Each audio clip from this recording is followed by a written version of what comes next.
사과가 아무리 좋아도 피해야 할 조합들이 있어요. 이 부분이 정말 중요합니다. 첫 번째, 사과와 우유입니다. 사과의 산 성분이 우유 속 단백질과 반응하면 위장에서 고형화되면서 소화가 잘 안 될 수 있어요. 속이 예민하신 분들은 특히 주의하셔야 합니다. 다만 요거트나 일부 치즈는 발효 과정을 거쳤기 때문에 괜찮아요. 앞서 요거트와의 조합을 추천드린 이유도 이겁니다. 두 번째, 사과와 튀김류입니다. 기름기 많은 튀김과 사과를 같이 드시면 소화가 급격히 떨어지고 복부 팽만감이 올 수 있어요. 튀김 드실 때는 사과를 피해 주세요. 세 번째, 사과와 해산물입니다. 산성인 사과와 해산물을 함께 드시면 소화가 잘 안 되는 경우가 있어요. 해산물 드신 직후에는 사과를 피하시는 게 좋습니다. 네 번째, 사과와 카페인입니다. 커피나 카페인 음료와 함께 사과를 드시면 위산 역류가 심해질 수 있어요. 속쓰림이 있으신 분들은 특히 조심하셔야 합니다. 다섯 번째, 밤에 먹는 사과입니다. 아침에 먹는 사과는 금, 밤에 먹는 사과는 독이라는 말 들어보셨죠? 저녁에 사과를 드시면 식이섬유가 장을 자극해서 유액 분비를 촉진하고 속쓰림이나 복통을 유발할 수 있어요. 사과는 되도록 아침이나 낮에 드시는 게 좋습니다. 그리고 약 드시는 분들 주목해 주세요. 캐나다 온타리오 대학교 연구팀에 따르면 사과 주스와 일부 알레르기 약, 항생제, 혈압약을 함께 먹으면 약효가 떨어질 수 있다고 합니다. 약 드실 때는 사과 주스 대신 물로 드시고요. 약 복용 전후 한두 시간은 사과 섭취를 피해 주세요. 당뇨가 있으신 분들은 혈당 수치를 확인하시면서 적정량만 드시고요. 신장 질환이 있으신 분들은 칼륨 섭취량을 조절해 가야 하니까 전문의와 상담 후 드시는 게 좋습니다. 마지막으로 사과씨는 절대 드시면 안 됩니다. 사과씨에는 시안화물이라는 독성 물질이 들어있어요. 한두 개 실수로 삼키는 건 괜찮지만 의도적으로 많이 드시면 위험합니다. 사과 드실 때 씨는 꼭 제거해 주세요. 자, 오늘 사과에 대해서 많은 이야기를 나눴습니다. 정리해 드릴게요.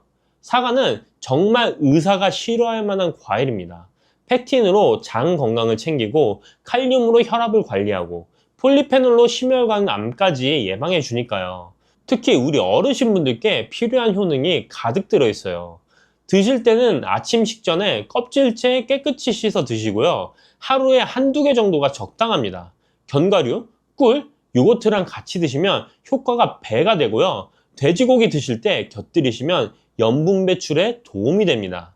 다만 우유, 튀김, 해산물, 카페인과는 같이 드시지 마시고요. 밤에는 피해 주세요. 약 드실 때도 주의하시고요. 위장이 약하신 분들은 찐 사과나 사과 스프로 드시면 소화 부담 없이 영양을 챙기실 수 있습니다.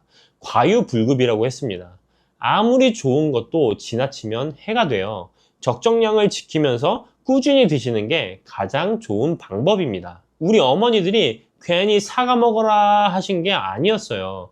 지혜가 과학으로 증명된 거죠. 오늘부터 아침에 사과 하나 습관으로 만들어 보시는 건 어떨까요?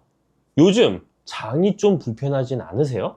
아침마다 화장실에서 시간 보내는 분들 많으시죠? 나이가 들면 소화도 예전 같지 않고 뭘 먹어도 속이 더부룩하고 개운하지가 않습니다. 그런데요, 우리 어머니들이 옛날부터 입버릇처럼 하시던 말씀이 있잖아요. 아침에 사과 하나만 먹어라. 저도 어렸을 때는 그냥 잔소리인 줄 알았어요. 그런데 이게 정말 과학적으로 증명된 이야기라는 걸 나이 들어서야 알게 됐습니다. 서양에는 이런 속담이 있습니다. 하루에 사과 한 개면 의사 얼굴이 파래진다. 영어로는 An apple a day keep the doctor away 라고 하죠. 그냥 옛날 사람들이 지어낸 말일까요? 아닙니다. 미국 플로리다 주립대학교 연구팀의 결과에 따르면 매일 사과를 꾸준히 섭취한 여성은 그렇지 않은 여성보다 심장마비나 뇌졸중 위험이 무려 37%나 낮았다고 합니다. 그러니까 의사가 정말로 싫어할 만한 과일인 거죠. 오늘은 이 평범해 보이는 사과가 어떻게 우리 몸을 지켜주는지 그 비밀을 하나하나 풀어드리려고 합니다. 사과 좋다는 건 다들 아시잖아요. 그런데 어떻게 먹어야 제대로 효과를 보는지, 또 어떤 음식이랑 같이 먹으면 보약이 되고 어떤 음식이랑 먹으면 오히려 탈이 나는지, 이건 잘 모르시는 분들이 많습니다. 오늘 저와 함께 알아볼 내용은요, 사과가 우리 몸에 주는 놀라운 효능들, 특히 시니어분들께 꼭 필요한 효능부터 시작해서 사과랑 같이 먹으면 효과가 배가 되는 황금조합도 알려드릴 겁니다. 그리고 여기서 중요한 건데요, 무심코 같이 드셨다가 오히려 속을 망칠 수도 있는 조합도 있어요. 이 부분 꼭 알고 계셔야 합니다. 위장이 약하신 분들, 또 당뇨가 있으신 분들은 사과를 어떻게 드셔야 하는지 안전하고 맛있게 즐기는 방법까지 순서대로 짚어드릴게요. 나이가 들면 참 여러 가지가 불편해집니다. 예전엔 뭘 먹어도 거뜬했는데 요즘은 조금만 과식해도 속이 더부룩하고 변비도 잦아지고요. 아침마다 화장실에서 한참을 앉아있다 나오시는 분들도 계시죠. 장이 불편하면 하루 종일 개운하진 않습니다. 배에 가스가 차고 뭔가 막힌 것 같은 느낌, 외출하기도 꺼려지고 괜히 움직이기도 싫어지죠. 그냥 나이 탓이겠거니 하고 넘기기 쉬운데요. 이게 계속되면 문제가 커집니다. 변비가 만성이 되면 장 건강만 나빠지는 게 아니에요. 온몸에 독소가 쌓이고 피부도 푸석해지고 면역력도 떨어집니다. 심하면 대장 질환으로 이어질 수도 있고요. 혈압이나 혈관 건강도 마찬가지입니다. 나트륨을 많이 섭취하는 우리나라 식단 특성상 혈압 관리가 쉽지 않으시잖아요. 짜게 먹는 습관이 쌓이고 쌓여서 결국 고혈압, 심장질환으로 발전하는 경우가 많습니다. 그렇다면 왜 이런 문제들이 생기는 걸까요? 우리 몸은 나이가 들면서 자연스럽게 기능이 떨어집니다. 장 운동도 느려지고 소화 효소 분비도 줄어들어요. 젊을 때처럼 뭘 먹어도 쭉쭉 내려가던 그 시절이 아닌 거죠. 여기에 운동 부족까지 더해지면 문제가 커집니다. 움직임이 적으니까 장도 게을러지고 변이 장에 오래 머물면서 수분이 빠져나가서 더 딱딱해집니다. 악순환이 되는 거예요. 혈압 문제도 비슷합니다. 우리가 먹는 음식에는 나트륨이 정말 많이 들어있어요. 국, 찌개, 김치, 젓갈, 맛있는 건 다 짜죠. 이 나트륨이 체내에 쌓이면 혈압이 올라가고 혈관에 부담을 주게 됩니다. 문제는 나이가 들수록 이 나트륨을 배출하는 능력도 떨어진다는 거예요. 이렇게 노화와 생활습관, 식습관이 복합적으로 작용하면서 우리 몸 여기저기에 문제가 생기는 겁니다. 그런데요, 이런 문제들을 한 번에 도와줄 수 있는 과일이 있습니다. 바로 사과예요. 사과에는 펙틴이라는 식이섬유와 칼륨, 그리고 폴리페놀 같은 항산화 물질이 풍부하거든요. 사과가 왜 몸에 좋은지 하나씩 자세히 말씀드릴게요. 첫 번째는 장 건강입니다. 사과에는 펙틴이라는 수용성 식이섬유가 풍부해요. 이 펙틴은 장을 약산성으로 유지해주면서 나쁜 균의 증식을 막아줍니다. 장내 유익균은 늘리고 유해균은 억제하는 거죠. 변비로 고생하시는 분들께 사과가 좋은 이유가 바로 여기 있습니다. 장 운동을 규칙적으로 만들어주고 변을 부드럽게 해서 배변을 수월하게 도와줘요. 그런데 여기서 중요한 게 있어요. 이 펙틴은 사과 껍질 바로 아래 가장 많이 들어있습니다. 그래서 사과는 깨끗이 씻어서 껍질째 드시는 게 좋아요. 두 번째, 혈압 관리입니다. 사과에 들어있는 칼륨 성분이 체내 나트륨 배출을 도와줍니다. 우리가 짜게 먹은 음식들, 그 염분을 몸 밖으로 빼주는 거예요. 한국식품영양과학회의 연구에 따르면 사과에 함유된 칼륨은 다른 과일에 비해 상당히 높은 수준이라고 합니다. 혈압이 걱정되시는 분들께 사과가 좋은 이유죠. 세 번째, 심혈관 건강입니다. 앞서 말씀드린 플로리다 주립대학교 연구팀의 결과 기억나시죠? 매일 말린 사과 약 75g, 사과 3개 정도 분량을 꾸준히 드신 여성들이 심장마비나 뇌졸중 위험을 37%나 낮춰뒀다는 그 연구요. 사과 속 폴리페놀과 펙틴이 나쁜 콜레스테롤을 낮추고 혈관을 깨끗하게 유지해주기 때문입니다. 네 번째는 당뇨 예방입니다. 사과가 달아서 당뇨에 안 좋을 것 같다고 생각하잖아요. 그렇지 않습니다. 여러 연구에 따르면 사과에 들어있는 폴리페놀 덕분에 제2형 당뇨병 위험이 18%나 감소했다고 해요. 일주일에 한 번만 사과를 드셔도 위험이 3% 줄어든다는 연구 결과도 있습니다. 사과는 달콤하지만 칼로리가 낮아요. 100g당 56칼로리밖에 안 됩니다. 당뇨 환자분들께도 부담이 적은 과일인 거죠. 다섯 번째, 암 예방 효과입니다. 사과의 붉은 껍질에는 안토시아닌이라는 항산화 물질이 들어있어요. 이 성분이 활성산소로부터 세포를 보호하고 종양의 확산을 억제하는 효과가 있습니다. 특히 대장암 예방에 좋다고 알려져 있는데요. 사과의 펙틴이 대장암을 예방하는 유익한 지방산을 증가시키기 때문입니다. 여섯 번째로 폐 건강입니다. 담배 피우시는 분들, 또 미세먼지 많은 요즘 공기가 걱정되시는 분들께 좋은 소식이에요. 영국의 킹스 대학과 사우스햄튼 대학교 연구 자료에 따르면 일주일에 사과를 2개 정도 드신 분들이 천식 발생 위험을 22에서 23%나 낮출 수 있다고 합니다. 사과에 들어있는 케르세틴 성분이 폐 기능을 강화시켜주기 때문이에요. 일곱 번째, 치매 예방입니다. 사과를 씹어 먹으면 안면 근육 운동이 많아지면서 뇌로 가는 혈류량이 증가해요. 게다가 사과 속 케르세틴이 산화 스트레스로부터 뇌를 보호해줍니다. 서양에서 사과를 자연의 칫솔이라고 부르는 것도 이런 이유 때문이에요. 잘 씹어 먹으면 타액 분비도 늘어나고 구강 건강에도 좋고 뇌 건강에도 좋은 거죠. 이렇게 좋은 효과를 제대로 보려면 사과를 어떻게 드시느냐가 중요합니다. 먼저 드시는 시간이 중요해요. 장 운동이 가장 활발한 아침 식전에 사과를 드시면 효과가 좋습니다. 빈속에 사과 반쪽 정도 드시면 하루 장 활동이 훨씬 편안해지실 거예요. 적정량은 하루에 사과 한두 개, 약 200에서 400g 정도입니다. 많이 드신다고 무조건 좋은 게 아니에요. 적당히가 중요합니다. 그리고 껍질째 드시는 게 좋다고 말씀드렸죠? 농약이 걱정되시면 흐르는 물에 깨끗이 씻어주시고요. 베이킹소다를 푼 물에 담갔다가 헹궈주시면 더 안심이 됩니다. 자, 이제 사과랑 같이 먹으면 효과가 배가 되는 황금 조합을 알려드릴게요. 첫 번째는 사과와 견과류입니다. 사과의 부족한 단백질과 건강한 지방을 견과류가 채워줘요. 사과의 비타민 C와 견과류의 비타민 E가 함께 작용해서 항산화 효과도 더 강해집니다. 간식으로 사과 깍둑썰기해서 호두나 아몬드랑 같이 드셔보세요. 두 번째, 사과와 꿀입니다. 사과를 쪄서 꿀을 뿌려 드시면 위장도 편해지고 장내 유익균도 늘어납니다. 몸속에 쌓인 독소를 제거하는 데도 도움이 돼요. 특히 위장이 약하신 분들께 추천드립니다. 세 번째, 사과와 요거트입니다.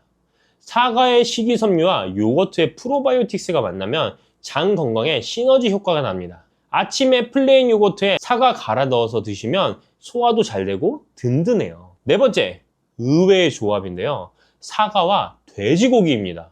돼지고기? 돼지고기 드실 때 사과를 곁들이시면 정말 좋습니다. 돼지고기는 새우젓이나 소금과 함께 드시거나 염분 섭취가 많아지기 쉬운데 사과의 칼륨이 이 염분 배출을 도와줍니다.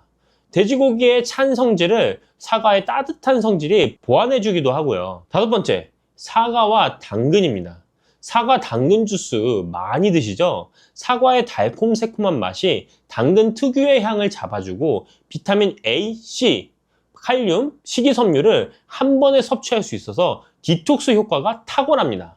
여섯 번째, 사과와 녹차입니다. 녹차에 카테킨이 지방 연소를 덮고 사과의 비타민 C가 녹차의 항산화 효과를 강화해줘요. 다이어트 하시는 분들께 좋은 조합입니다. 위장이 약하신 분들을 위한 조리법도 알려드릴게요. 사과를 삶거나 쪄서 드시면 소화 부담이 훨씬 줄어듭니다. 찐 사과는 옛날부터 있어 왔던 건강식이에요. 열을 가하면 펙틴이 부드러워지면서 소화가 더 잘 됩니다. 사과 스프도 좋아요. 사과와 양파를 볶아서 갈고 우유와 치즈를 넣어 끓이면 부드럽고 고소한 스프가 됩니다. 속이 편안하면서도 영양가가 높아요.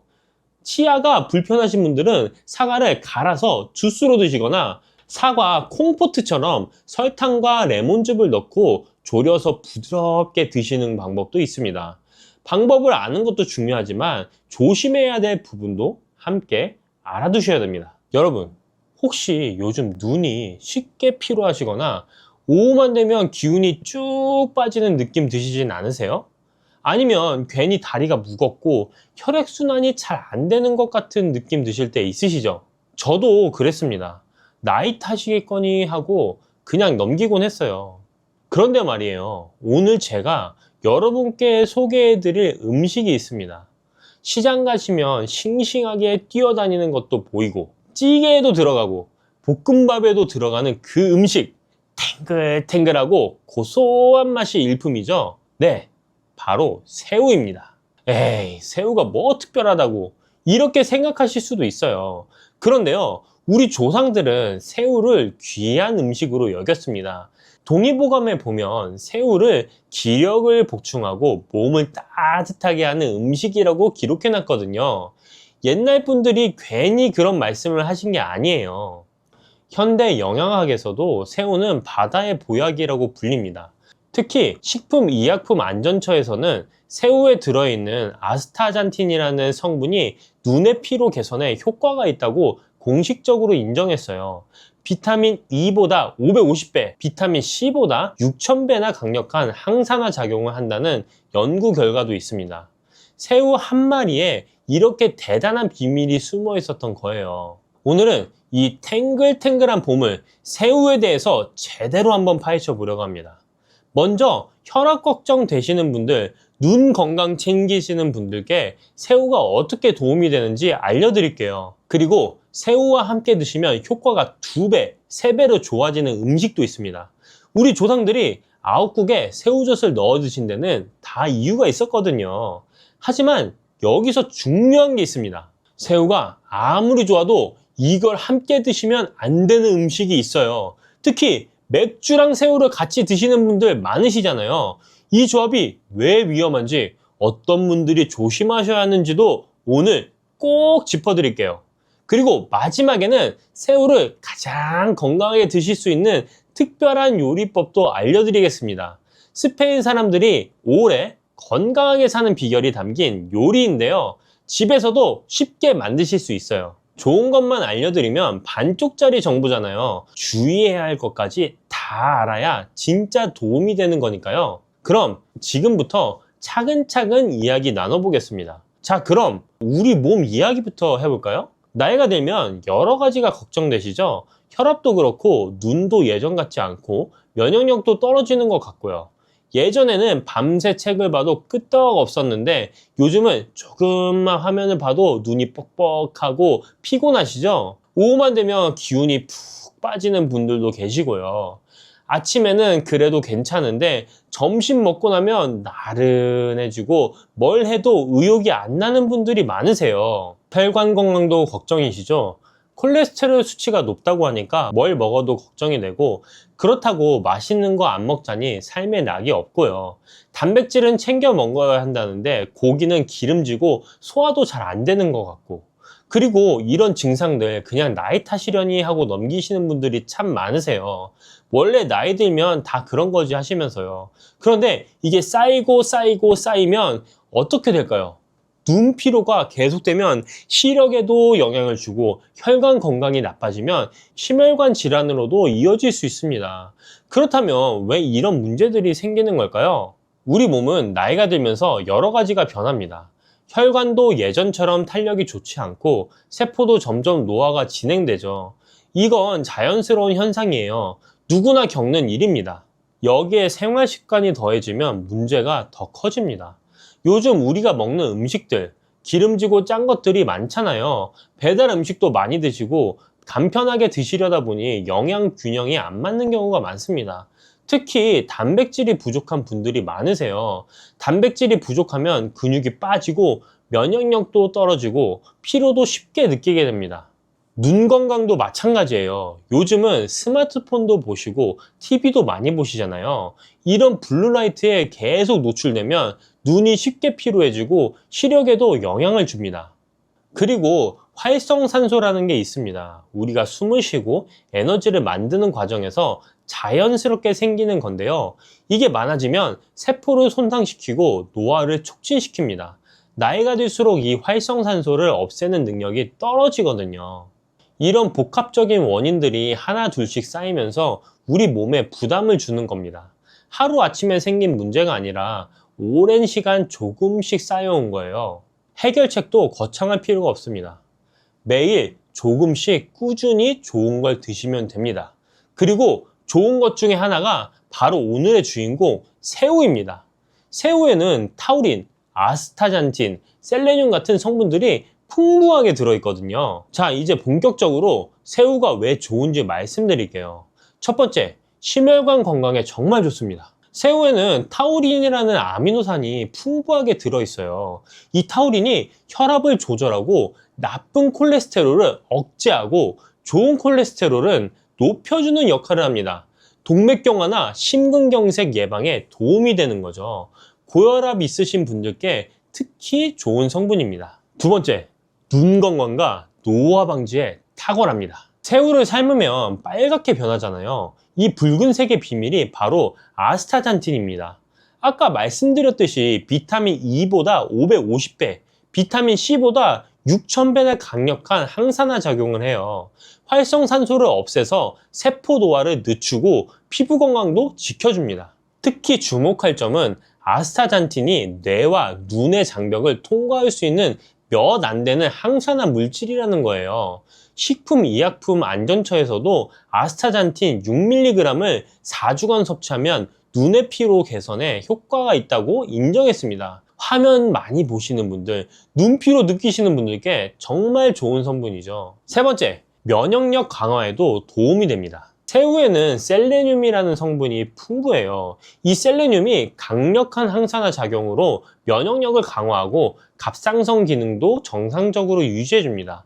면역력이 떨어지기 쉬운 어르신들께 특히 좋은 성분이에요. 네 번째, 다이어트에도 좋습니다. 새우 100g에는 약 106kcal 밖에 안 들어있어요. 같은 양의 돼지고기가 250kcal, 소고기가 270kcal인 것에 비하면 절반도 안 되는 거죠. 그런데 단백질은 아주 풍부하고 지방은 1.3%밖에 안 됩니다. 체중 관리 필요하신 분들께 딱이에요. 다섯 번째, 뇌 건강에도 도움이 됩니다. 새우에 들어있는 오메가3와 콜린이라는 성분이 기억력 개선에 도움을 줍니다. 깜빡깜빡 하는 게 늘어나셨다면 새우를 꾸준히 드셔보세요. 그럼 새우를 어떻게 드시면 가장 좋을까요? 그리고 어떤 음식과 함께 드시면 효과가 더 좋아질까요? 첫 번째는 아욱과 함께 드시면 영양 균형이 맞아요. 우리 조상들이 아욱국에 새우젓을 넣어 드신 거 아시죠? 이게 단순히 맛 때문만이 아니었어요. 새우는 산성식품이고 단백질이 풍부한 반면에 아욱은 알칼리성 식품으로 비타민과 섬유질이 풍부합니다. 두 음식이 만나면 영양의 균형이 맞춰지면서 소화도 잘 돼요. 아욱국이나 아욱죽에 새우를 넣어 드시면 몸에 부담 없이 영양을 섭취할 수 있습니다. 두 번째, 표고버섯과 함께 드시면 칼슘 흡수가 잘 돼요. 표고버섯에는 에르고스테린이라는 성분이 있는데 이게 비타민 B로 변환되면서 새우의 칼슘 흡수를 도와줍니다. 표고버섯 자체도 콜레스테롤을 낮추는 효과가 있어서 새우의 콜레스테롤이 걱정되시는 분들께 좋은 조합이에요. 새우볶음이나 새우찜에 표고버섯을 함께 넣어보세요. 세 번째, 마늘과 함께 드시면 혈관 건강에 시너지가 납니다. 마늘에 알리신 성분이 새우의 비타민 B1 흡수율을 높여줘요. 알리신 자체도 혈압을 낮추고 콜레스테롤을 분해하는 효과가 있어서 새우의 타우린과 함께 심혈관 건강에 시너지를 냅니다. 마늘을 조리하실 때는 다진 후에 10분 정도 놓아두시면 알리신이 더 많이 생성돼요. 이 부분을 꼭 기억해 두세요. 네 번째, 올리브오일과 함께 드시면 영양 흡수가 극대화됩니다. 새우의 아스타잔틴은 지용성 성분이에요. 기름과 함께 드셔야 흡수가 잘 됩니다.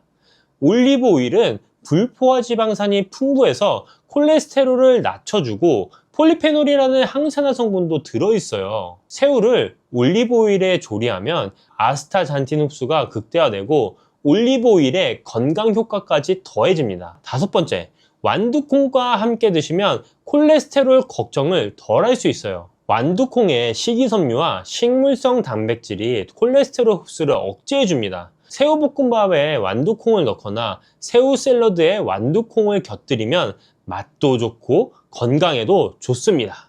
자, 여기까지 새우의 좋은 점을 말씀드렸는데요. 이제 중요한 주의사항을 말씀드려야겠습니다. 이 부분을 꼭 기억해 두셔야 돼요. 첫 번째, 갑각류 알레르기는 정말 조심하셔야 합니다. 이게 가장 중요한 부분이에요. 각각류 알레르기는 아나필락시스의 가장 큰 원인입니다. 아나필락시스는 급격한 알레르기 반응으로 심하면 생명을 위협할 수 있어요. 특히 주의할 점은 성인이 되어서 갑자기 알레르기가 생기는 경우가 많다는 겁니다. 어렸을 때 새우를 잘 드셨더라도 나이가 들어 처음으로 알레르기 반응이 나타날 수도 있어요. 두드러기, 가려움, 얼굴이나 목 붓기, 호흡곤란 같은 증상이 30분 내에 나타나면 즉시 119에 전화하셔야 합니다. 두 번째, 맥주와 새우는 절대 함께 드시면 안 됩니다. 많은 분들이 맥주 안주로 새우를 즐기시는데 통풍 위험이 있는 분들에게는 최악의 조합이에요. 특히 새우 머리에는 퓨린이라는 물질이 많이 들어 있습니다. 이 퓨린이 체내에서 요산으로 변하는데 요산이 많아지면 관절에 쌓여서 극심한 통증을 일으키는 통풍이 생깁니다. 맥주의 알코올은 요산 배출을 방해하고 맥주 자체에도 퓨린이 들어있어요. 새우의 퓨린과 맥주의 퓨린, 그리고 요산 배출 방해까지 3중으로 통풍 위험을 높이는 거예요. 실제로 중국 칭다오 지역에서 통풍 환자가 가장 많은데 이 지역은 해산물과 맥주를 함께 즐기는 문화가 있다고 합니다. 세 번째, 콜레스테롤 걱정은 조리법에 달려 있어요. 새우에 콜레스테롤이 많아서 안 좋다는 말 들어보셨죠? 근데 미국 심장협회에서는 새우에 불포화 지방산이 많아서 콜레스테롤 걱정 없이 먹을 수 있다고 발표했어요. 한 연구에서는 하루 300g의 새우를 섭취했을 때 오히려 좋은 콜레스테롤이 12% 증가하고 중성지방이 13% 감소했다는 결과도 있습니다. 다만 조리법이 중요합니다. 새우 자체는 괜찮아도 튀김옷을 입혀서 기름에 튀기면 상황이 달라져요. 찌거나 삶아서 드시는 게 가장 건강한 방법입니다. 자, 네 번째, 신장 질환이 있으신 분들은 주치의와 상의하세요. 신장 기능이 저하되신 분들은 단백질과 인의 섭취를 제한해야 하는 경우가 많습니다. 새우는 단백질과 인 함량이 높으니까 반드시 담당 의사 선생님과 상의 후 섭취량을 결정하세요. 다섯 번째, 통풍 있으신 분들은 새우 머리를 꼭 제거하세요. 새우 머리에는 퓨린이 100g당 약 700mg이나 들어있어요. 해산물 중 가장 높은 수준입니다. 통풍 환자분은 새우 머리와 내장을 반드시 제거하고 소량만 드시고 맥주와는 절대 함께 드시지 마세요. 자, 이제 새우를 가장 건강하게 드실 수 있는 특별한 요리를 알려드릴게요. 아까 새우와 마늘, 새우와 올리브 오일의 조합이 얼마나 좋은지 말씀드렸잖아요. 이 세 가지를 한 번에 즐길 수 있는 요리가 있습니다. 바로 스페인의 전통 요리, 감바스 알 아히요예요. 감바스는 스페인어로 새우를, 아히요는 마늘을 뜻합니다. 올리브 오일에 마늘과 새우를 넣어서 낮은 온도에서 천천히 익히는 요리인데요. 이게 왜 건강에 좋은지 말씀드릴게요. 지중해 식단이라고 들어보셨죠? 유네스코 세계 무형문화유산에도 등재되어 있고 미국에서 수년간 최고의 건강 식단 1위를 차지한 식단이에요. 2018년 미국 의학협회지에 실린 연구에서는 26,000명을 12년간 추적한 결과 지중해식 식단을 따른 사람들이 심장병 위험이 최대 28% 감소했다고 합니다. 감바스는 바로 이 지중해식 식단의 핵심 요소들이 모두 담긴 요리예요. 새우의 아스타잔틴은 지용성이라 올리브오일과 함께 조리하면 흡수율이 극대화됩니다. 마늘의 알리신은 새우의 비타민 B1 흡수를 도와주고 혈관 건강에도 시너지를 내요. 그리고 낮은 온도에서 천천히 익히니까 마늘의 알리신과 올리브오일의 좋은 성분들이 최대한 보존됩니다. 고온에서 튀기는 것보다 훨씬 건강한 조리법인 거죠. 집에서 만드시는 방법 간단히 알려드릴게요. 새우 15마리에서 20마리 정도 준비하시고 마늘 10쪽 정도를 편으로 써세요. 이때 중요한 게 있어요. 마늘을 썬 다음에 10분 정도 그대로 두세요. 이 시간 동안 알리신이 생성됩니다. 바로 가열하면 알리신이 안 만들어지니까 이 과정을 꼭 지켜주세요. 작은 팬이나 뚝배기에 올리브오일 150ml 정도 붓고 약한 불에서 마늘을 넣어 향을 내세요. 마늘이 노릇해지면 새우를 넣고 색이 변할 때까지 익히시면 됩니다. 과하게 익히면 질겨지니까 적당히 익으면 불을 끄세요. 소금과 후추로 간하시고 파슬리 뿌려서 드시면 됩니다. 고혈압이 있으신 분들은 소금 대신 레몬즙이나 허브로 간하시면 돼요. 마늘과 올리브 오일 풍미가 충분해서 소금이 적어도 맛있습니다. 통풍 있으신 분들은 새우 머리를 완전히 제거하고 드세요. 그런데 이런 조리법이 번거로우시거나 하기에 좀 어려우신 분들이 있습니다. 그분들을 위해서 제가 제품 하나를 추천해 드리겠습니다. 이 감바스 조리 방법이 좀 어렵고 재료 손질하기가 좀 쉽지 않을 수 있어요. 설명란 더보기를 클릭하시면 확인이 가능하신데요. 재료 손질하시기 좀 까다로우시거나 좀 번거로우신 분들은 이 밀키트를 사용해서 드셔보시는 것도 좋을 것 같습니다. 새우는 정말 바다가 선물한 보약입니다. 타우린이 혈압을 조절하고 혈관 건강을 지켜주고, 아스타잔틴이 눈 피로를 풀어주고 노화를 늦춰줍니다. 셀레늄이 면역을 강화해주고, 저칼로리 고단백이라 체중 관리에도 좋아요. 드실 때는 아욱, 표고버섯, 마늘, 올리브오일, 완두콩과 함께 드시면 효과가 더 좋습니다. 특히 올리브오일과 마늘을 함께 조리하는 감바스 알하이오는 새우의 영양을 가장 효과적으로 섭취할 수 있는 건강 요리예요. 다만 갑각류 알레르기는 성인도 갑자기 생길 수 있으니까 조심하시고, 맥주와 새우는 절대 함께 드시면 안 됩니다. 통풍 위험이 높아지거든요. 새우 자체의 콜레스테롤은 크게 걱정 안 하셔도 되지만 튀기지 말고 찌거나 삶거나 올리브오일에 저온으로 조리해서 드세요. 우리 어르신들 건강 챙기시느라 이것저것 신경 쓰실 게 많으시죠. 근데 너무 어렵게 생각하지 마세요. 오늘 저녁에 새우 한 줌 사다가 마늘이랑 올리브오일에 볶아보세요. 간단한데 맛있고 건강에도 좋습니다. 조리하시기 어려우신 분들은 영상 설명란에 있는 감바스 밀키트도 사용해 보시면 좋을 것 같습니다. 지중해 사람들이 오래 건강하게 사는 비결이 바로 이런 음식에 있어요. 사랑하는 가족과 함께 감바스 한 접시 드시면서 건강한 저녁 시간 보내시길 바랍니다. 어릴 적 생각해 보세요. 가을이면 어머니가 꼭 챙겨주시던 간식이 있었잖아요. 화로 위에 툭툭 소리내며 익어가던 그것, 껍질 까면서 손끝이 까맣게 물들었던 기억 다들 있으시죠? 바로 밤입니다. 그런데 이 밤이요, 그냥 추억의 간식이 아니에요. 동의보감에서는 밤을 두고 기를 북돋아주고 위와 장을 든든하게 해주며 신기를 보호한다 기록해뒀습니다. 조선시대 의학에서 이렇게 극찬한 식품이 흔치 않거든요. 더 놀라운 건 현대 과학이에요. 밤에는 탄수화물, 단백질, 지방, 비타민, 무기질이 모두 들어있어서 학계에서는 5대 영양소 완전 식품이라고 부릅니다. 견과류면서 지방은 호두의 130분의 1밖에 안 되고요. 뇌 건강부터 뼈 건강, 심혈관 건강까지 한 번에 챙길 수 있다는 연구 결과도 있습니다. 오늘은 이 밤 이야기를 제대로 해보려고 합니다. 밤 하나로 골다공증을 예방할 수 있다면 믿으시겠어요? 치매 예방에도 도움이 된다면요. 오늘 저와 함께 밤에 숨겨진 효능을 하나씩 살펴볼 건데요. 어떤 성분이 우리 몸에 어떻게 좋은지, 어떻게 드셔야 효과를 제대로 보시는지, 그리고 꼭 알아두셔야 할 주의사항까지 빠짐없이 알려드리겠습니다. 특히 군밤이냐 생밤이냐에 따라 영양 성분이 완전히 달라진다는 사실 알고 계셨나요? 비타민 C만 놓고 보면 군밤에는 아예 없습니다. 열에 다 파괴되거든요. 기껏 챙겨 드신 게 헛수고가 될 수도 있어요. 함께 먹으면 좋은 음식, 피해야 할 상황까지 오늘 다 정리해 드릴 테니까 끝까지 함께 해주세요. 첫 번째는요, 뼈 건강입니다. 밤 100g에는 칼슘이 19에서 34mg, 마그네슘이 30에서 36mg이 들어있습니다.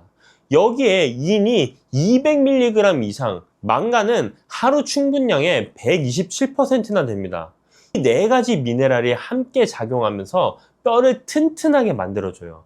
특히 망간은 뼈 형성에 직접 관여하는 중요한 미네랄인데 밤 100g만 먹어도 하루의 필요량을 넘게 채울 수 있습니다. 골다공증 예방에 밤이 좋다는 말이 괜히 나온 게 아닙니다. 두 번째는 뇌 건강입니다. 밤에는 비타민 B1이 쌀의 4배에서 8배나 들어있습니다. 비타민 B1은 피로해소 비타민으로도 불리는데 뇌 기능과 신경계 건강에 필수적인 영양소예요. 이게 부족하면 기억력이 떨어지고 심하면 베르니케 뇌병증까지 갈 수 있습니다. 엽산도 하루 권장량의 27%가 들어있어요. 엽산은 뇌 활성에 중요한 역할을 합니다.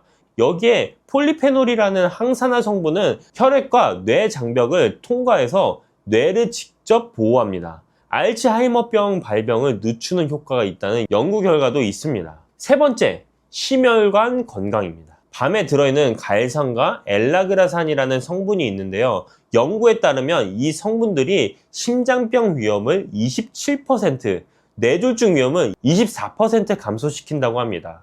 오메가3와 오메가6 지방산도 들어있어서 중성지방과 콜레스테롤 수치를 낮추고 동맥경화를 예방하는 데 도움을 줍니다. BMC 메디슨에 발표한 세 번째 명대상 연구에서도 폴리페놀이 풍부한 식단을 먹은 그룹이 심혈관 질환 위험이 유의미하게 낮았다고 나와 있어요. 네 번째, 면역력 강화입니다. 생밤 100g에는 비타민 C가 최대 40mg까지 들어있습니다. 생밤 10개 정도면 하루 비타민 C 필요량을 채울 수 있어요. 비타민 C는 면역력 강화에 필수적인 영양소인데요. 여기에 비타민 B6도 하루 권장량의 33%가 들어있어서 세균과 바이러스로부터 몸을 보호하는 데 도움을 줍니다. 다섯 번째, 소화 건강입니다. 밤은 다른 견과류와 달리 지방 함량이 0.5g 밖에 안 됩니다. 호두가 65g, 아몬드가 50g인 것과 비교하면 압도적으로 낮죠. 그래서 위장이 약한 분들도 부담 없이 드실 수 있습니다. 동의보감에서도 배탈이나 설사가 있을 때 군밤을 천천히 씹어 먹으면 효험이 있다고 기록해뒀습니다. 밤이 천연지사제 역할을 하는 거예요. 여섯 번째로 피로회복입니다. 비타민 B1이 풍부해서 에너지 생성을 촉진하고 근육에 젖산이 쌓이는 것을 막아줍니다. 쉽게 지치시는 분들에게 밤이 좋은 이유가 여기에 있어요. 이 정도면 밤이 왜 완전 영양식품이라고 불리는지 이해가 되시나요? 그런데 이런 효과를 제대로 보려면 어떻게 드시느냐가 중요합니다. 이 밤을 어떻게 드셔야 효과를 제대로 보실 수 있는지 알려드릴게요. 먼저 조리법에 따른 차이를 아셔야 합니다. 비타민 C 섭취가 목적이라면 생밤이나 삶은 밤을 드세요. 군밤은 높은 열로 굽는 과정에서 비타민 C가 전부 파괴됩니다. 반면 삶은 밤은 비타민 C가 그대로 보존돼요. 그런데 군밤이 나쁜 건 아닙니다. 군밤은 단맛이 56% 더 강해지고 오메가3는 33%, 식이섬유는 38%나 더 많아져요. 목적에 따라 선택하시면 됩니다. 본초 강목에서는 밤 먹는 방법에 대해 이렇게 기록했어요.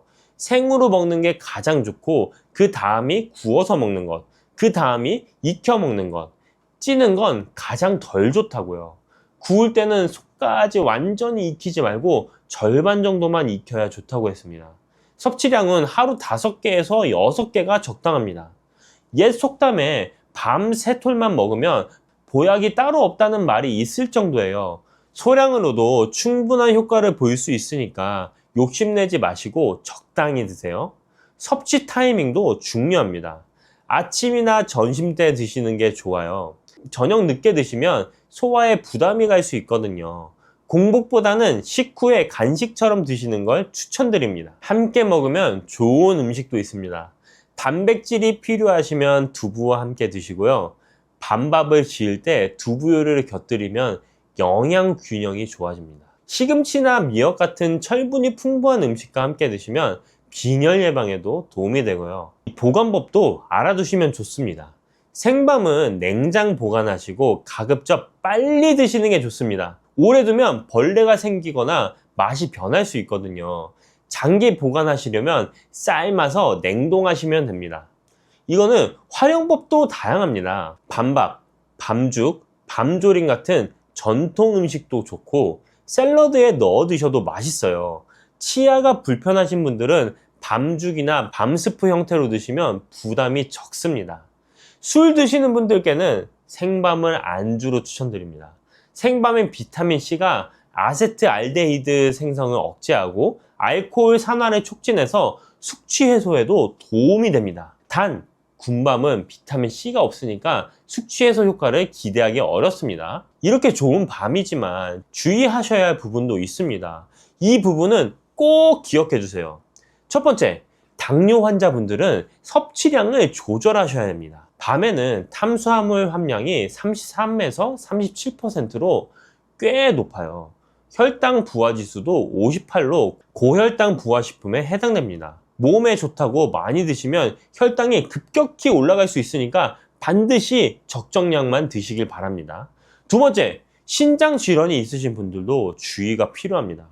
밤에는 칼륨이 100g당 439에서 592mg이나 들어있어요.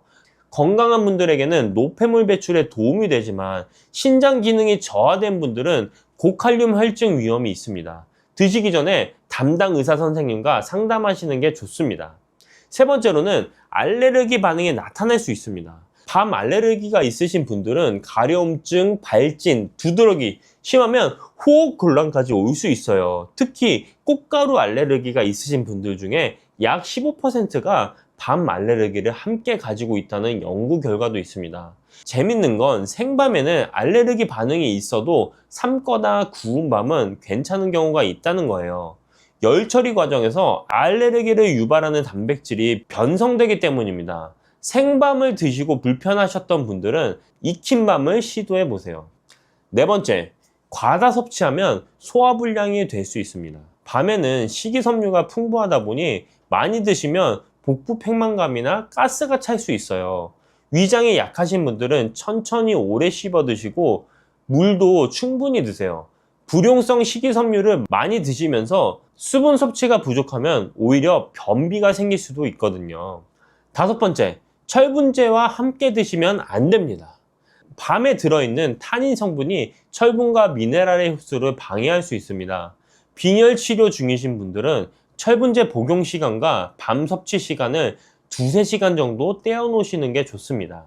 여섯 번째로는 체중 관리 중이신 분들에게 양 조절이 필요합니다. 밤이 저지방 식품이긴 하지만 탄수화물이 높아서 과다 섭취하면 체중 증가의 원인이 될 수 있어요. 하루에 5개에서 6개 정도 이 적정량을 꼭 지켜주시길 바랍니다. 마지막으로 동의보감에 기록된 금기사항도 참고하시길 바랍니다. 감기에 걸렸을 때 비만인 경우 소화불량이 있을 때 변비가 있을 때는 밤을 피하라고 되어 있어요. 또 밤은 성질이 따뜻한 식품이어서 몸에 열이 많으신 분들도 많이 드시면 좋지 않습니다. 아까 알려드린 좋은 점들도 이 주의사항을 지키셨을 때 제대로 효과를 보실 수 있습니다. 자, 오늘 밤에 대해 많은 이야기를 나눴는데요. 핵심만 다시 정리해서 드릴게요. 밤은 탄수화물, 단백질, 지방, 비타민, 무기질 모두 갖춘 완전 영양식품입니다. 비타민 B1은 쌀의 4배에서 8배, 망간은 하루 필요량의 127%나 들어있고요. 갈산, 엘라그산, 카테칸, 폴리페놀 같은 항산화 성분이 풍부해서 심혈관 건강, 뇌 건강, 간 건강에 두루 도움이 됩니다.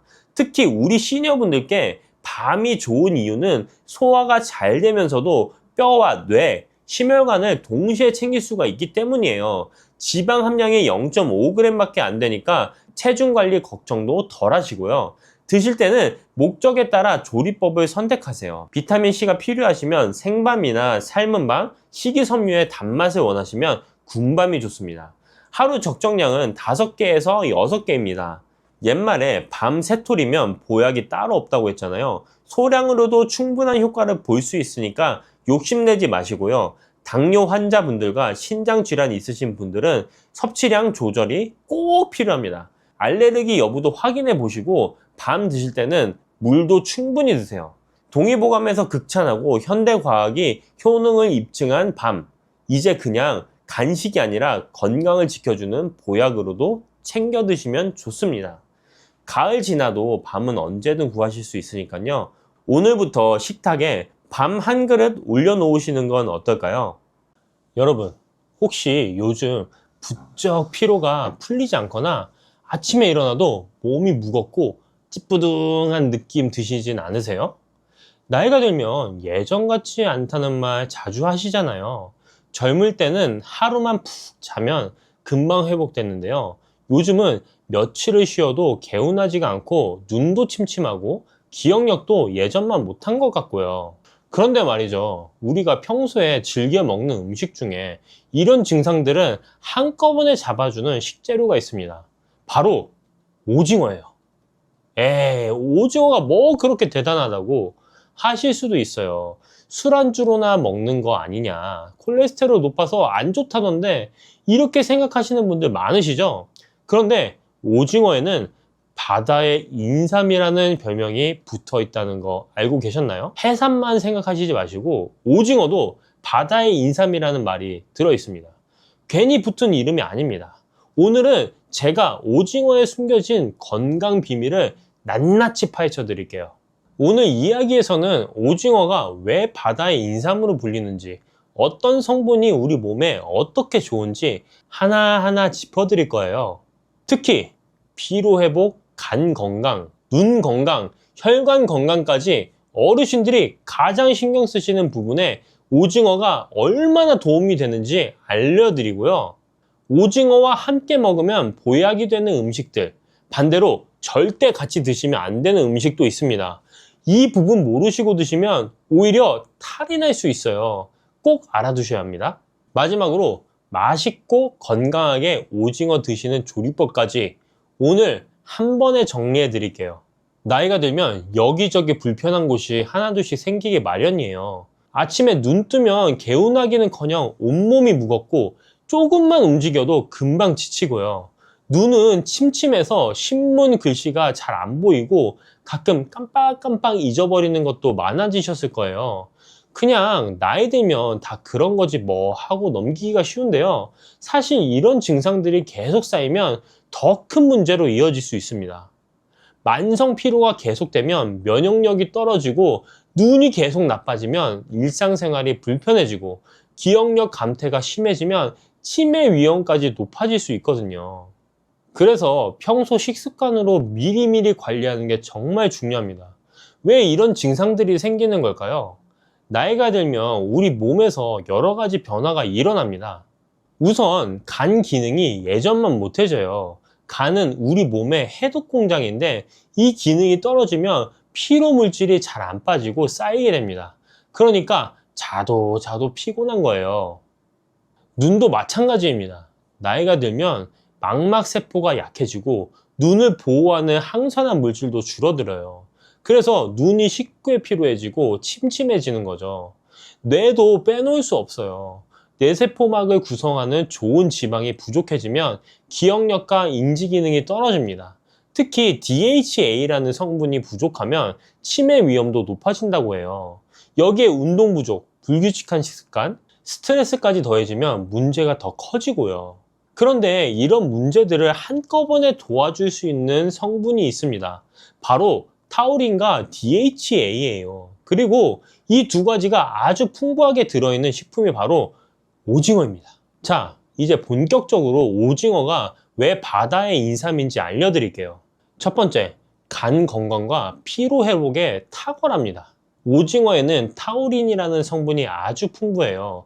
100g당 300에서 400mg이나 들어있는데 이게 같은 양의 소고기보다 무려 10배 이상 많은 양입니다. 대한간학회지에 발표된 연구에 따르면 타우린은 간세포를 보호하고 독소를 중화시키는 역할을 합니다.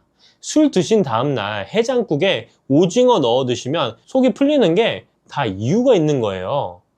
타우린은 또 근육에 쌓인 피로 물질인 젖살을 분해해서 피로 회복을 도와줍니다. 요즘 에너지 음료에 타우린이 꼭 들어가는 이유가 바로 이것 때문이에요. 두 번째, 눈 건강을 지켜줍니다. 타우린은 우리 눈의 망막에도 아주 많이 존재하는 성분이에요. 빛에 의한 산화 스트레스로부터 망막을 보호해 주거든요. 일본 안과학회지 연구에서는 타우린이 당뇨병성 망막증 진행을 늦추는데 효과가 있다고 보고했습니다. 눈이 침침하고 쉽게 피로해지시는 분들께 오징어가 특히 좋은 이유가 여기 있어요. 세 번째, 두뇌 건강과 기억력에 도움이 됩니다. 오징어에는 DHA라는 오메가3 지방산이 100g당 약 140mg이 들어있어요. DHA는 뇌세포막의 주요 구성 성분으로 기억력과 인지기능 유지에 꼭 필요한 영양소입니다. 한국영양학회지 연구에서는 DHA를 꾸준히 섭취하면 노년기 인지기능 저하를 늦출 수 있다고 밝혔어요. 치매 예방에도 연관이 있다고 하니 일주일에 2~3번 오징어 드시면 뇌 건강 유지에 충분한 양을 섭취하실 수 있습니다. 네 번째, 혈관 건강에도 좋습니다. 오징어에 들어있는 EPA와 DHA 같은 오메가3 지방산은 혈중 중성지방 수치를 낮추고 혈액순환을 개선해요. 미국 심장학회 자료에 따르면 오메가3 지방산은 동맥경화 진행을 억제하고 혈압을 낮추는 효과가 있습니다. 타우린 역시 혈관을 이완시켜 고혈압 예방에 도움이 되고요. 다섯 번째, 빈혈 예방에 효과적입니다. 오징어에는 비타민 B12가 풍부해요. 100g만 드셔도 하루 권장량은 거의 채울 수 있을 정도입니다. 비타민 B12는 적혈구 생성에 꼭 필요한 영양소인데 특히 위장 흡수 기능이 떨어진 어르신들께서 부족해지기 쉬운 영양소예요.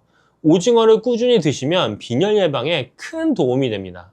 여섯 번째, 다이어트와 근육 유지에 좋습니다. 오징어는 고단백 저칼로리 식품의 대표 주자예요. 100g당 약 85kcal 밖에 안 되는데 단백질은 18g이나 들어있거든요. 닭가슴살이랑 비슷한 수준이에요. 특히 나이가 들면 근육이 자연스럽게 줄어드는데 이걸 근감소증이라고 해요. 충분한 단백질 섭취가 이 근감소증을 예방하는데 아주 중요합니다. 이렇게 좋은 오징어 어떻게 드셔야 더 효과적일까요? 제가 맛있고 건강하게 드시는 방법을 알려드릴게요. 함께 먹으면 좋은 음식부터 말씀드릴게요. 첫 번째, 무입니다. 무에 들어있는 디아스타제라는 소화효소가 오징어의 단백질 소화를 도와줘요. 또 무의 식이섬유가 콜레스테롤 흡수를 억제해주기도 하고요. 오징어 뭇국, 오징어 무침은 영양학적으로 아주 좋은 궁합이에요. 둘째, 미나리예요. 미나리는 해독작용이 뛰어나서 오징어와 함께 먹으면 간 건강에 시너지 효과가 납니다. 오징어 미나리 초무침, 전통적으로 사랑받아온 조합인데 다 이유가 있는 거예요. 셋째, 양배추입니다. 양배추에 들어있는 비타민 U가 위 점막을 보호해줘요. 오징어가 소화가 좀 어려운 편인데 양배추와 함께 드시면 위장 부담을 줄일 수 있습니다. 네 번째는 부추예요. 부추는 몸을 따뜻하게 해주는 성질이 있어서 차가운 성질의 오징어와 균형을 맞춰줍니다. 오징어 부추볶음은 스테미나 음식으로도 유명하죠. 자, 다섯 번째, 레몬이나 식초입니다. 산 성분이 오징어의 단백질을 부드럽게 해서 소화를 돕고 비타민C가 철분 흡수율을 2배에서 3배 정도 높여줘요. 오징어 회 드실 때 레몬즙 뿌려 드시면 맛도 좋고 영양 흡수도 좋아집니다. 적정 섭취량도 알려드릴게요. 일반적으로 일주일에 2에서 3회, 한 번에 100에서 150g 정도가 적당합니다. 대략 오징어 한 마리가 200에서 300g 정도 되니까 반마리에서 한 마리 정도 드시면 돼요. 건강한 조리법 4가지를 소개해 드리겠습니다. 첫 번째, 오징어 뭇국입니다. 무를 나박썰기에서 먼저 끓이다가 무가 반쯤 익으면 손질한 오징어를 넣어주세요. 국간장으로 간하고 대파 마늘을 넣으면 완성이에요. 무의 소화효소가 오징어 소화를 돕고 국물이라 소화 부담도 적어서 어르신들께 특히 좋습니다. 자, 두 번째는 오징어 미나리 초무침이에요. 오징어를 끓는 물에 살짝 데쳐서 먹기 좋게 썰고 미나리는 5cm 길이로 잘라주세요. 초고추장에 버무리면 새콤달콤하니까 입맛도 돋우고 간 건강에도 좋은 반찬이 됩니다. 자, 세 번째, 오징어 양배추 볶음입니다. 오징어에 칼집 넣어서 먹기 좋게 썰고 양배추, 양파, 당근을 채 썰어서 함께 볶아주세요. 간장과 굴소스로 간하면 밥 반찬으로 그만이에요. 양배추의 비타민 U가 위 건강을 지켜줍니다. 자, 네 번째, 오징어 콩나물밥이에요. 쌀 위에 콩나물을 올리고 그 위에 손질한 오징어를 올려서 밥을 지으세요. 양념장 만들어서 비벼서 드시면 한 그릇으로 단백질, 탄수화물, 식이섬유를 균형 있게 드실 수 있어요. 콩나물에 아스파라긴산이 피로 회복까지 도와줍니다. 이렇게 좋은 오징어지만 몇 가지 조심해야 할 부분도 있습니다. 이 부분을 꼭 알아두세요. 자, 첫 번째, 감과 함께 드시면 안 됩니다. 이거 정말 중요해요. 감에 들어있는 탄닌이라는 성분이 오징어의 단백질과 결합하면 위장에서 돌처럼 굳어지는 위석이 생길 수 있습니다. 실제로 60대 여성분이 오징어회 드시고 후식으로 곶감을 여러 개 드셨다가 심한 복통으로 병원에 가셨는데 위에 돌이 생겨서 내시경으로 제거한 사례가 있어요. 오징어 드시고 최소 2시간에서 3시간은 감 드시지 마세요. 특히 곶감이나 떫은 감에 탄닌이 더 많이 있습니다. 자, 둘째는 녹차나 홍차도 같은 이유로 주의가 필요합니다. 녹차와 홍차에도 탄닌이 들어있거든요. 오징어 드시면서 진한 차를 함께 마시면 소화가 잘 안 되고 단백질 흡수율도 떨어집니다. 차는 식후 30분에서 1시간 지나서 드시는 게 좋아요. 자, 셋째, 콜레스테롤 걱정하시는 분들께 말씀드릴게요. 오징어에 콜레스테롤이 좀 있는 건 사실이에요. 100g에서 250mg 정도 들어있거든요. 그런데 최근 연구에서는 음식으로 먹는 콜레스테롤이 혈중 콜레스테롤에 미치는 영향이 생각보다 적다는 결과가 나오고 있어요. 미국 식이지침에서도 2015년부터 콜레스테롤 섭취 제한 권고를 삭제했습니다. 다만 고지혈증이 있으신 분들은 일주일에 한 번에서 2번, 한 번에 100g 정도 적당히 드시고 내장 부분은 피해서 드시는 게 좋겠습니다. 자, 넷째, 소화 기능이 약하신 분들은 조리법에 신경 쓰세요. 오징어가 좀 질긴 편이라서 소화에 부담이 될 수 있어요. 잘게 썰어서 충분히 씹어 드시거나 국이나 찌개처럼 부드럽게 조리해서 드시는 게 좋습니다. 무나 양배추처럼 소화를 돕는 채소와 함께 드시면 더 좋고요. 오징어는 괜히 바다의 인삼이라고 불리는 게 아닙니다. 타우린이 소고기의 10배 이상 들어있어서 간 건강과 피로 회복에 탁월하고 DHA가 풍부해서 뇌 건강과 기억력 유지에 도움이 되고 눈 건강, 혈관 건강, 빈혈 예방까지 정말 다재다능한 식품이에요. 고단백 저칼로리라서 근육 유지와 체중 관리에도 좋고요. 다만 감, 녹차, 도토리묵과는 함께 드시지 마시고 소화가 부담되시면 무나 양배추와 함께 부드럽게 조리해서 드세요. 한국은 세계 1위의 오징어 소비 국가입니다. 우리 밥상에서 그만큼 친숙한 식재료인데 오늘 알려드린 내용 잘 기억하시고 제대로 챙겨 드시면 건강에 큰 도움이 되실 거예요. 일주일에 2번에서 3번 무나 미나리, 양배추와 함께 오징어 드셔보세요. 피로도 풀리고 눈도 맑아지고 머리도 한결 가벼워지실 겁니다.